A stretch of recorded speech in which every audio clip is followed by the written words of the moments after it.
News, सच जरूरी है।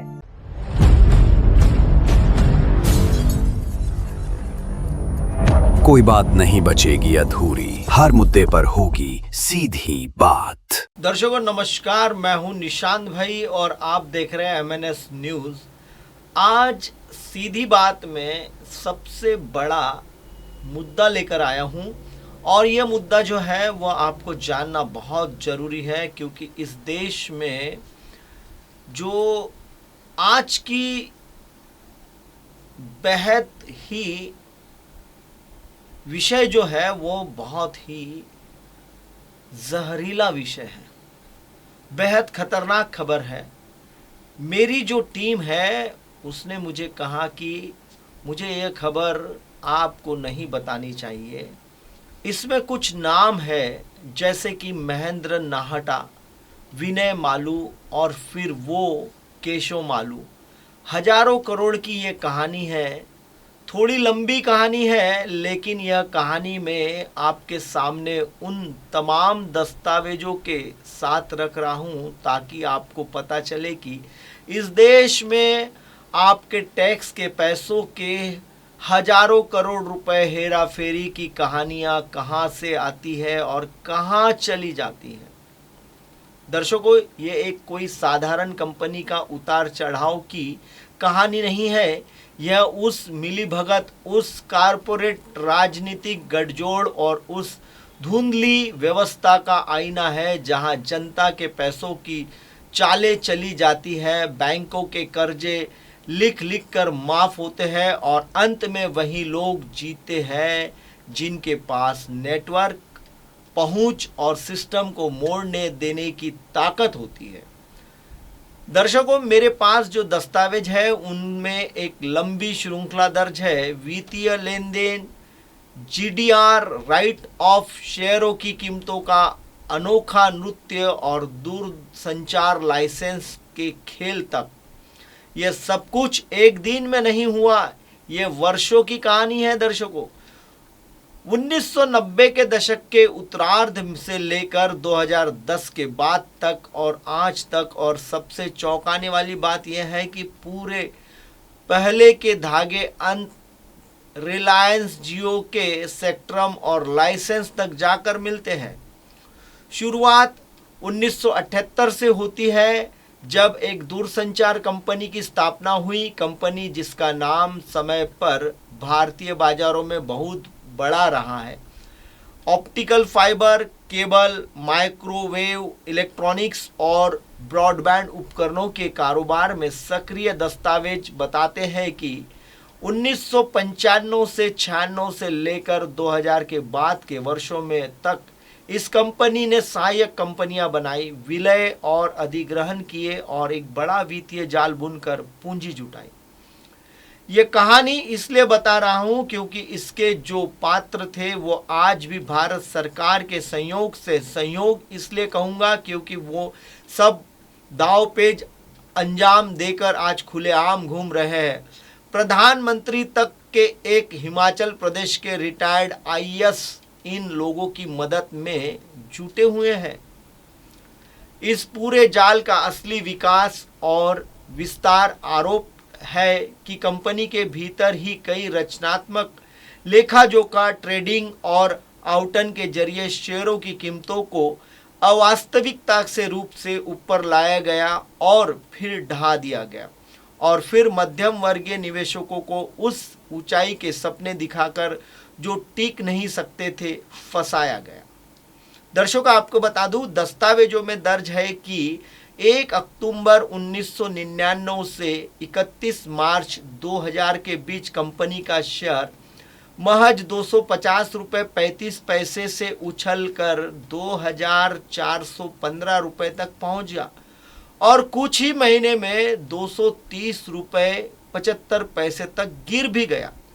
नियामक जांचों में यही कालखंड बार बार सामने आता है कि कनेक्टिविटी एक्टिविटी के जरिए शेयर की सप्लाई और डिमांड को प्रभावित किया गया और वहीं शेयर बाद में गिरवी रखा। या यह आरोप है कि प्रवक्तन ने नज़दीकी संस्थाएं बड़े बड़े ब्लॉक में शेयर खरीदती रहीं जिससे बाजार में कृत्रिम मांग का माहौल बनाया और आम निवेशकों को ऊंचे दाम पर फंसता चला गया।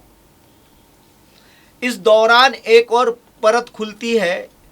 HFL ट्रेड इन्वेस्ट लिमिटेड जैसी सहायक कंपनियां और उनके जरिए किए गए बड़े बड़े निवेश 2001 से 2002 तक कंपनी ने लगभग 1648.67 करोड़ रुपए की हिस्सेदारियां एक सहायक कंपनी में स्थानांतरित की और फिर इसका लेखा परीक्षण अगले वर्ष संशोधित हुआ और 1088.52 करोड़ का घाटा पुस्तकों में दर्ज हो गया। सवाल सीधा उठता है, इतना भारी स्थानांतरण फिर तुरंत इतना बड़ा लाइट डाउन, और इसके बाद भी वही संपत्तियां संबंधित निजी कंपनियों में RDPCD OPL मॉडलों से घूमती रही, आखिर क्यों?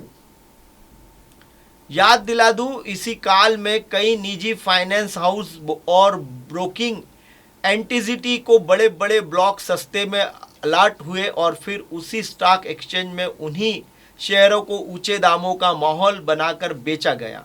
अगर ये सब कुछ जैसा कागज कहते हैं तो खेल सिर्फ कीमत नहीं, ये पूंजी के रंग रूप बदलने का खेल था।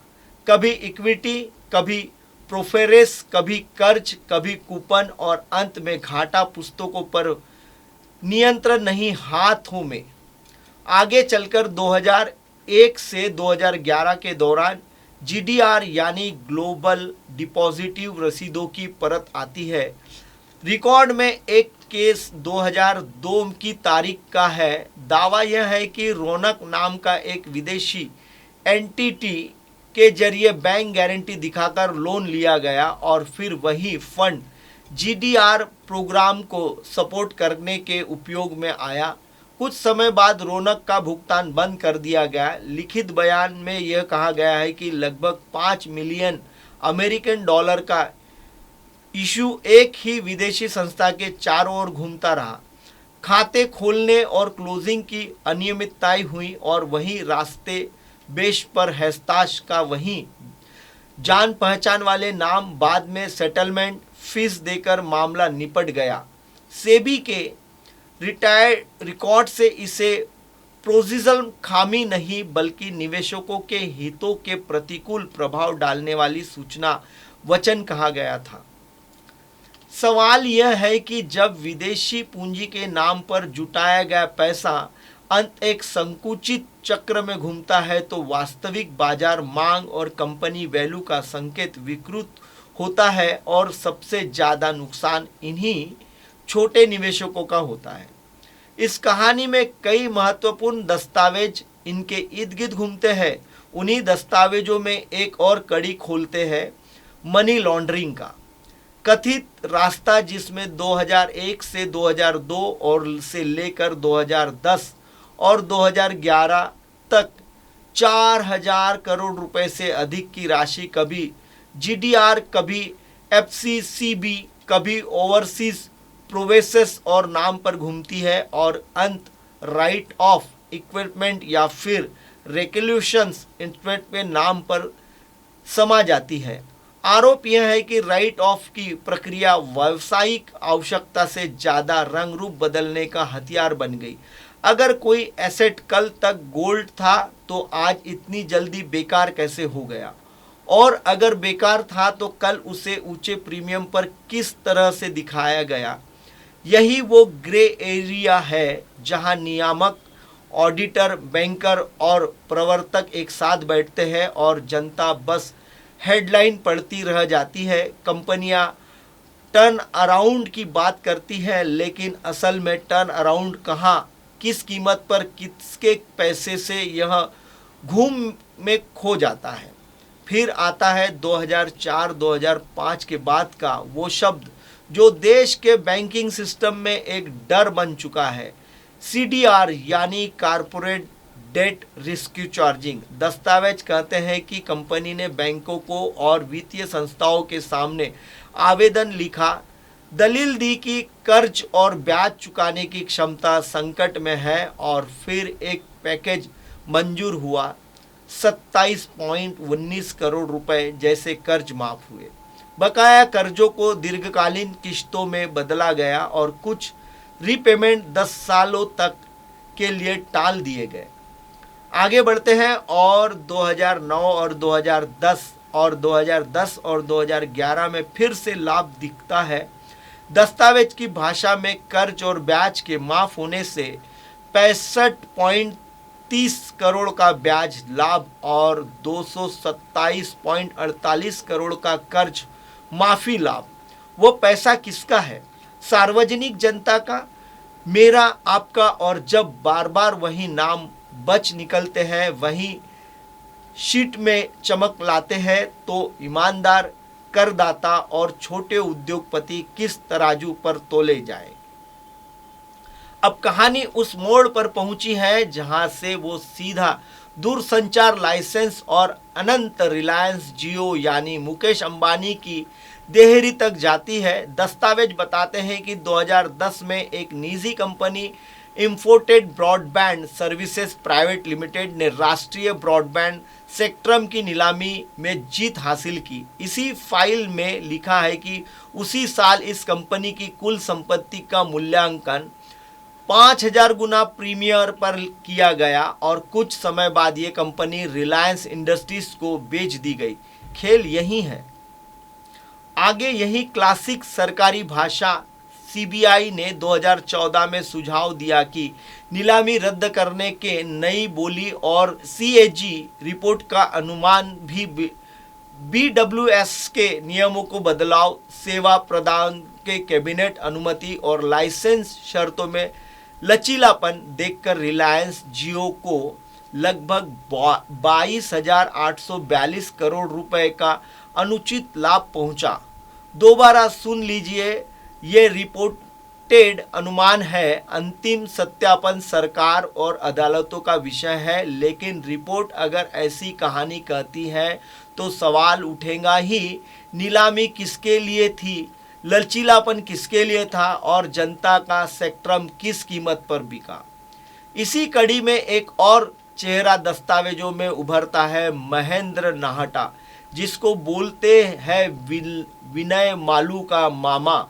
विनय मालू का नाम एक कुख्यात शख्स के रूप में सामने आता है जो दुबई और लंदन में अब कारोबार कर रहा है। महेंद्र नाहटा, जिसका नाम शुरुआत में उस दूरसंचार समूह के प्रवक्ताओं में से है और आगे चलकर बोर्ड में निर्देशकों के तौर पर दर्ज है, दफ्तरों में लिखते हैं कि नाहटा ने रिलायंस जियो के लिए ब्रॉडबैंड लाइसेंस की बोली लगाई और उसे हासिल किया और बाद में वही ढांचा रिलायंस के हाथ में आ गया। क्या ये नियमों के भीतर था? सरकार कहेंगी हाँ। जो भी बदलाव हुए नीति के भीतर हुए। रिपोर्ट कहेंगी बदलाव का फायदा एक खास निजी खेमे को असर रूप से ज़्यादा मिला। जनता पूछेगी अगर नियम इतने लचीले हैं कि जीतने वाला खिलाड़ी पहले से ही पहचान जा सके, तो नीलामी किसके लिए थी? देश के लिए या फिर किसी एक खास अंबानी यानी रिलायंस के लिए? कहानी में और भी किरदार है। विनय मालू एक लंबा चौड़ा दस्तावेज उसके नाम से जुटता है। महेंद्र नाहटा के साथ जुड़ने का नाम और EOW Delhi police, Mumbai police, Kolkata police, Hyderabad police जैसे एजेंसियां जिनके केस रिकॉर्ड का हवाला इन कागजों में है। कुछ नकदी बरामदगी के दावे, लाइसेंस से जुड़े रिश्वत के करोड़ों के इल्जाम दस्तावेजों में सजाए और फिर अपील। सब कुछ है। कुछ मामले में दोष सिद्ध, कुछ में बरी, कुछ में सेटलमेंट और कुछ में जांच अभी भी चल रही है। ये भी दर्ज है कि 2008 में हैदराबाद के एक विवाद में 18 करोड़ के अंत कारपोरेट जमा वापसी के मुकदमे में और 2009-10 में एक सूचीबद्ध कंपनी के ऑडिट में लगभग 46.91 करोड़ के निवेश की अनियमितताएं हैं। इन सब का मकसद एक ही, नेटिविटी बनाना नहीं है। मकसद ये दिखाता है कि कैसे कारपोरेट स्ट्रक्चर और रेगुलेटरी औकातें मिलकर एक से ऐसी भूल भुलैया बनाते हैं जिसमें जनता सिर्फ चक्कर काटती रह जाती है। अब आप पूछेंगे कि आखिर इसमें रिलायंस का नाम क्यों? क्योंकि जिस तरह से BWA सेक्ट्रम की नीलामी में जितनी कंपनियों में 5000 गुना प्रीमियम दिखाकर और फिर लाइसेंस शर्तों में बदलाव के बाद उसे रिलायंस को ट्रांसफ़र कर देना, क्या ये एक कारपोरेट मैन्यूअर नहीं था? और उसी के बल पर रिलायंस जियो का जन्म हुआ। यहाँ दो सच्चाइयाँ साथ साथ रखी जाएगी। पहली, रिलायंस आज भी कहती है कि उसने भारतीय दूरसंचार में क्रांति ला दी, डेटा सस्ता किया, डिजिटल इंडिया को पंख दिए। ये बात गलत नहीं है। दूसरी, अगर इस क्रांति का जन्म नीति के लचीलेपन से हुआ, बेमेल से हुआ और इस लचीलेपन का अर्थशास्त्र सार्वजनिक संस्थानों के दम पर किसी एक गुट को असंगत रूप से ज़्यादा मिला, तो उसकी पूरी निष्पक्ष न्यायिक जांच होनी चाहिए। विकास का तर्क, नियम सतर्क निष्पक्षता तर्क को कुचल नहीं सकती। जब जनता की जेब का सवाल देखिए, जब 2004-05 में CDR मंजूर हुआ, 27.19 करोड़ जैसे कर्ज माफ हुए। ये पैसा किसका था? बैंक का। और बैंक का किसका? आप और मेरा, हम सबका। 2009-11 में लगभग 320.33 करोड़ का लाभ दिखने के बाद कंपनी का शेयर दोबारा उठ खड़ा होता है।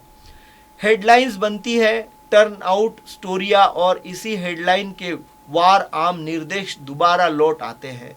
ये सिलसिला केवल एक कंपनी तक सीमित नहीं है, ये मेटा पैटर्न है। यह वह वजह है कि जब भी कोई कारपोरेट रिस्क्यूट या राइट ऑफ की खबर बनती है, छोटे उद्योगपति कहते हैं हमारी बारी कब? जब हम टैक्स की किस्त चुका कर देते हैं, हमारा खाता NPA हो जाता है, हमारी संपत्तियां कुर्क हो जाती है, और जब दिवालिया होने के बाद बड़े बड़े घराने रिस्ट्रक्चरिंग लेते हैं, तो ये कैसा नियम, किसके नियम? और फिर आती है दूरसंचार की वही पगडंडी, licence, spectrum, NGR, bank debt, permission और अंत रिलायंस जियो का गोल्ड डोमेन। दस्तावेजों में CAG की भाषा उद्ध्वस्त है कि BSW के नियम बदलकर गैर लाइसेंसी ISP को भी 4 जैसे सेवा की इजाज़त दी गई और इसके सार्वजनिक संसाधनों का मूल्यांकन गिरता हुआ पाया गया। मैं फिर दोहराता हूँ कि ये रिपोर्ट निष्कर्ष है। सरकार कहती है सब कुछ नीति के अनुरूप था, लेकिन अगर नीति इस तरह बनाई जाती है कि पहले से चेहरा तय हो, तो फिर ये नियम टेंडर मेड होते हैं, और अगर ये सही है तो फिर लगभग 22,842 करोड़ का ये अनुचित लाभ किस जेब से गया? ये सब बातें कहते हुए मैं एक और पूर्व स्पष्टीकरण दे दूं कि किसी भी व्यक्ति या समूह के खिलाफ आरोप लगाना आसान है, प्रमाणित कर पाना कठिन है। मैं भी जानता हूं कि जिन नामों का जिक्र हुआ है वो अपनी ओर से अलग अलग दलील दे सकते हैं कि जांचें निष्पक्ष थी, सजाएं अपीलीय फोरम में पलट चुकी है, सेटलमेंट कानून है, पर कारपोरेट और रिस्ट्रक्चरिंग का अधिकार है। उनका ये अधिकार वैध है, पर जनता का अधिकार उससे बड़ा है। जानने का अधिकार है, सवाल पूछने का अधिकार है, सार्वजनिक संस्थानों का निष्पक्ष कीमत का अधिकार है। इसीलिए मेरा आग्रह है कि इस पूरे केस चक्र की एक समय सीमा सार्वजनिक ऑडिट हो। इसमें SEBI, CAG, CBI, bank audit team, दूरसंचार विभाग और संबंधित फॉरेंसिक एजेंसियां एक साथ बैठे, टाइम लाइन बनाए, पैसों की ट्रेल बताए और हर व्यक्ति संस्थान के जवाब दाखिल करने का मौका दो। जो निर्दोष है वो सम्मान के साथ बाहर निकले, जो दोषी है वो सजा पाए, यही न्याय है। अब अगर आप इस दर्शन के नज़रिए से देखें, जो किसी निवेश के तौर पर 10-20 शेयर खरीदता है तो उसके सामने 3 तस्वीर आती है। पहली, 1999 से 2001 का शेयर रॉकेट और फिर गिरावट। दूसरी, 2004 से 11 का रेड और पुनर्गठन और राइट ऑफ। तीसरी, 2010 से 14 का लाइसेंस, सेक्ट्रम और बड़े नामों का प्रवेश। तीनों तस्वीरों में एक कॉमन थ्रेड है, सूचना की असमता, बड़े खिलाड़ियों के पास जानकारी, पहले समझ, पहले छोटे निवेशों के पास सिर्फ उम्मीद, जो हमेशा से सबसे महंगी कमोडियट होती है। यही कारण है कि हम बार बार कहते हैं पब्लिक इशू के जो लिखा है उसकी पोस्ट इशू निगरानी उतनी ही मजबूत होनी चाहिए जितनी pre issue related party transaction की पब्लिक हियरिंग होनी चाहिए, और रिस्ट्रक्चर जैसे शब्दों को सुंदर कहानियों में नहीं, कड़े खुलासों में बांधा जाए कि किस बैंक ने कितना छोटा, कितना शर्तों पर छोड़ा, बदले में क्या सिक्योरिटी से, सब यह लाइव ऑन रिकॉर्ड सम्मेल होना चाहिए, ताकि कल कोई पत्रकार, कोई आम आदमी इन पन्नों को पढ़कर जनता को बता सके ये खेल कैसा होता है। यह भी पता चलना चाहिए कि महेंद्र नाहटा और विनय मालू के दूरसंचार मंत्री सुखराम से क्या रिश्ते थे। हिमाचल प्रदेश में कौन कौन से करोड़ों अरबों के खेल विनय मालू ने किए। क्यों आज ईडी महेंद्र नाहटा और विनय मालू के पीछे जाके फिर पीछे हटती है। क्यों सीबीआई के दस्तावेज विनय मालू को पकड़ नहीं पाते हैं। विनय मालू के खेल का कुछ और बड़ा पर्दा वाकई में एक और स्टोरी में बताऊंगा। जहां तक रिलायंस जियो का सवाल है, बात निविदा तथा के उसके भारतीय डेटा इकोनॉमी को बदल दिया, लेकिन यह भी उतना ही निर्विवाद होना चाहिए कि अगर उसकी जर्नी में किसी भी बिंदु पर नीति को तोड़ मरोड़ गया तो वो तोड़ मरोड़ पर सीधी कार्रवाई की जाए। क्या वाकई 2010 की नीलामी के तुरंत बाद 5000 गुना प्रीमियर का तर्क ठोस था। क्या वाकई नॉन टेलीकॉम आईएसपी धारक को फुल फेल्डर टेलीकॉम सेवा की अनुमति देना सही नियम था, और अगर हाँ तो अन्य खिलाड़ियों को वही अवसर उस वक्त क्यों नहीं मिला।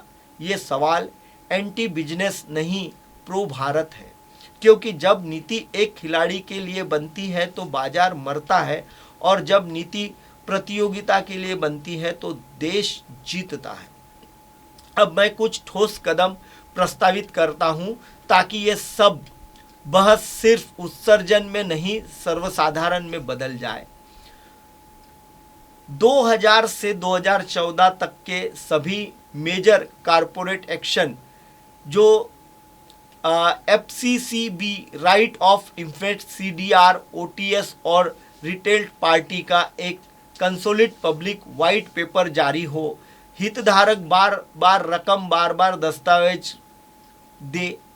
2010 की BWS डील और उसके बाद से लाइसेंस नियम परिवर्तन और ऑनरशिप ट्रांसफर की पूरी डिटेल जारी हो। मिनट्स ऑफ मीटिंग्स, ताकि पता चल सके कि कौन सा कैमरे में था, किसने क्या सुझाव दिए। बैंकों का फाइनेंस, कौन लोन कब रीफाइनेंस हुए, कौन सा ब्याज माफ हुआ, किस कॉलेज पर और किस कॉलेज का आज वैल्यूएशन है।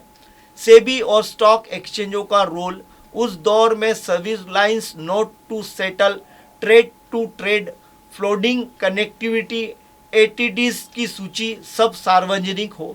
एक न्यायिक समिति जिसकी सुनवाई भी टीवी पर लाइव हो, ताकि देश में पहली बार कारपोरेट गवर्नेंस की कक्षा जनता के सामने लगे। ये सब कठिन है लेकिन नामुमकिन नहीं। जब कोई संसद लाइव हो सकती है तो कोर्ट भी लाइव स्ट्रीमिंग हो सकते हैं, और फिर जनता के पैसों पर बनी बैलेंस शीट की जांच क्यों नहीं। और ये जानना चाहता हूं कि आखिर मुकेश अंबानी ने के महेंद्र नाहट नियम विनय मालू से रिश्ते क्या है। आखिर महेंद्र नाहट आज भी रिलायंस में क्या कर रहे हैं। विनय मालू कहाँ है, उन पर दर्ज मुकदमों का क्या हुआ। दिल्ली पुलिस से लेकर और बाकी राज्यों की पुलिस विनय मालू को क्यों नहीं पकड़ पा रही है।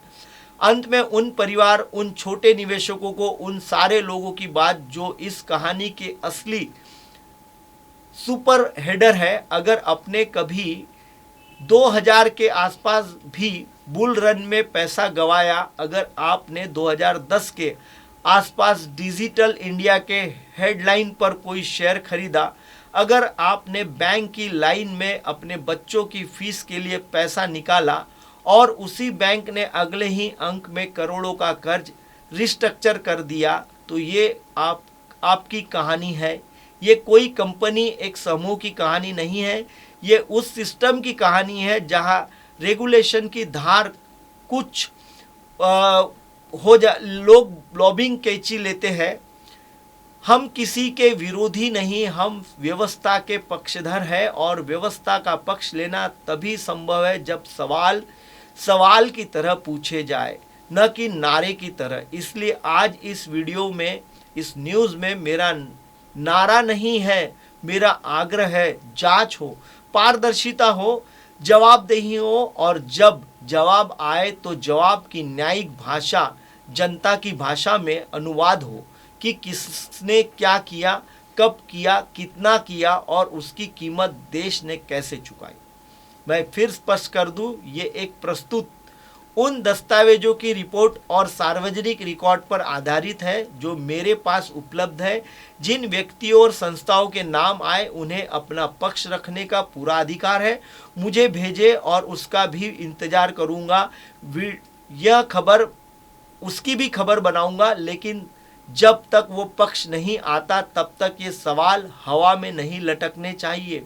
आज इन्हें दर्ज कर लिया जाए ताकि कल कोई इन लाइनों से जवाब तलाश सके। ये भ्रष्टाचार है या नहीं, इसका अंतिम फैसला अदालत देगी। लेकिन जो मुकदमे सारे पेंडिंग चल रहे हैं, उनमें जद्दोजहद सुनाई की, लेकिन ये संरचनात्मक व्यवस्थाएं अन्याय जरूर है। जब सार्वजनिक संस्थान, सार्वजनिक बैंकिंग और सार्वजनिक उम्मीदों का निजीकरण हो जाता है और जब ये निजीकरण नीतियों के माध्यम से होता है, तब लोकतंत्र की जिम्मेदारी है कि वो नीतियों को जनता की कसौटी पर कसे।